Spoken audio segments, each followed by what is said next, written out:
പ്രിയപ്പെട്ട കാസർഗോട്ടുകാരെ, ആ ബിൽഡിങ്ങിന് മാത്രം എന്താണ് കുമ്പുണ്ടോ? എന്താ അത് മാത്രം പൊളിക്കാത്തത്? കാസർഗോഡ് പുതിയ ബസ് സ്റ്റാൻഡ് പരിസരത്ത് ഒരു ബിൽഡിങ്ങിനെ മാത്രം വിട്ടുകൊണ്ട് ഒരാളെങ്കിലും ഒരു വർക്ക് ചെയ്യുന്നുണ്ട്. അത് നിങ്ങൾ കണ്ടിട്ടുണ്ടാവുമെന്നാണ് വിശ്വസിക്കുന്നുള്ളത്. അത് എന്തുകൊണ്ട് ആ ബിൽഡിങ്ങിനെ മാത്രം വിട്ട്? നാട്ടിലെ എല്ലാവർക്കുള്ള ചോദ്യമാണത്. ആ ചോദ്യത്തിനുള്ള ഉത്തരം തരേണ്ടത് ആര്? ഊരാലെങ്കിലാണ്. എന്തുകൊണ്ട് ആ ബിൽഡിംഗ് പൊളിക്കുന്നില്ല? ആ ബിൽഡിംഗ് പൊളിക്കാൻ എന്താണ് പ്രശ്നം? ആ ബിൽഡിംഗ് പൊളിക്കാതെ എന്താണ് വികസന പദ്ധതിയാണ് നിങ്ങൾ നടത്തുന്നത്? ഇത് പറയാൻ കാരണം എന്ന് പറഞ്ഞാൽ കഴിഞ്ഞ 2-3 ദിവസമായിട്ട് ആ ബിൽഡിങ്ങിന്റെ റൗണ്ടായിട്ടാണ് അവിടെയുള്ള ഡ്രൈനേജ് സിസ്റ്റം ഉണ്ടാക്കുന്നത്. എന്ന് വെച്ചാൽ ആ ബിൽഡിംഗ് പൊളിക്കാതെ തന്നെയാണ് ഉണ്ടാക്കുന്നത്. അത് പുതിയ ബസ് സ്റ്റാൻഡ് ഭാഗത്തേക്ക് വരികയും പോവുകയും ചെയ്യുന്ന പിന്നെ വാഹനങ്ങൾക്ക് വളരെയേറെ ബുദ്ധിമുട്ടുണ്ടാവും എന്ന് പറയുന്ന കാര്യത്തിൽ ഒരു സംശയം വേണ്ട. അപ്പൊ നിർബന്ധമായിട്ട് പറയണം, ആ ബിൽഡിംഗ് കൂടി പൊളിക്കണം. ആ ബിൽഡിംഗ് പൊളിച്ചിട്ട് കാസർഗോഡ് പുതിയ ബസ് സ്റ്റാൻഡ് ബാക്കി എല്ലാ ബിൽഡിങ്ങുകാരെ പൊളിച്ച പോലെ ഈ ബിൽഡിംഗ് പൊളിക്കണം. ചുരുക്കം പറഞ്ഞാൽ ജനങ്ങളോടുള്ള വെല്ലുവിളിയാണ്. എന്തുകൊണ്ട് ആ ബിൽഡിങ്ങിനെ മാത്രം വിട്ടുകൊണ്ട് അവർ വികസന പദ്ധതി നടത്തുന്നുള്ളൂ? വളരെ നല്ല രീതിയിലാണ് ഊരാലെങ്കിൽ കാസർഗോഡ് റീച്ചിൽ ചെയ്ത വർക്കുകളൊക്കെ. പക്ഷെ ഈ ഒരു വർക്കും കൂടാതെ ഇതേ റോഡിന്റെ അപ്പുറം കാസർഗോഡ് നാഷണൽ റേഡിയോ ഇലക്ട്രോണിക്സ് മുതൽ പിന്നെ പുതിയ ബസ് സ്റ്റാൻഡ് വേറൊരു പെട്രോൾ പമ്പ് ഉണ്ട്. ആ പെട്രോൾ പമ്പ് വരെ റോഡ് ചെറിയൊരു റോഡാക്കിയിട്ട് മാറ്റിയിട്ടുണ്ട്.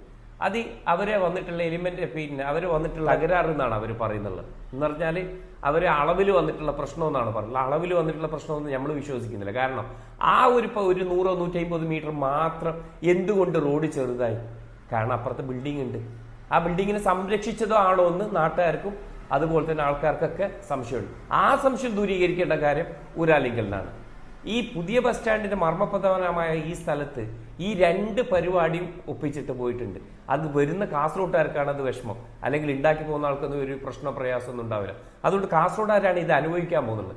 ഈ അനുഭവിക്കാൻ പോകുന്ന കാര്യം 100% ഉറപ്പാണ്, ഒരു സംശയമില്ല. അതുകൊണ്ട് ഏറ്റവും പെട്ടെന്ന് ആ ബിൽഡിംഗ് പൊളിച്ചിട്ട് അവിടെ പൂർവാധിക മറ്റു ബിൽഡിംഗ് പൊളിച്ച പോലെ തന്നെ ഈ ബിൽഡിംഗ് പൊളിച്ചിട്ട് അവിടെ പിന്നെ ഡ്രൈനേജ് സിസ്റ്റം കറക്റ്റ് ആക്കി തരിക.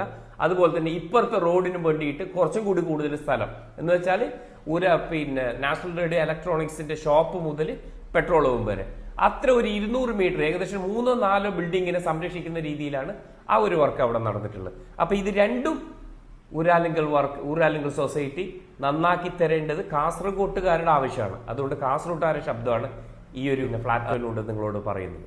അത് നിങ്ങൾക്ക് വീഡിയോ കാണുമ്പോൾ തന്നെ മനസ്സിലാവും. ഇതാണ് ഇവിടെ നടത്തിയിട്ടുള്ള ഒരു വർക്ക്. ഈ വർക്ക് ഏറ്റവും പെട്ടെന്ന് ജനങ്ങൾക്ക് ശരിയാക്കി കൊടുക്കുക. പുതിയ ബസ് സ്റ്റാൻഡിനെ നല്ല രീതിയിൽ ഇതുവരെ ചെയ്തു പോയിട്ടുള്ള പോലെയുള്ള നല്ല രീതിയിലുള്ള വർക്ക് ചെയ്തിട്ട് ഇതും കൂടി ഒന്ന് പൂർത്തീകരിച്ചിട്ട് പോകണമെന്നാണ് നിങ്ങളോട് വിനീതമായി അഭ്യർത്ഥിക്കുന്നത്. Thank you.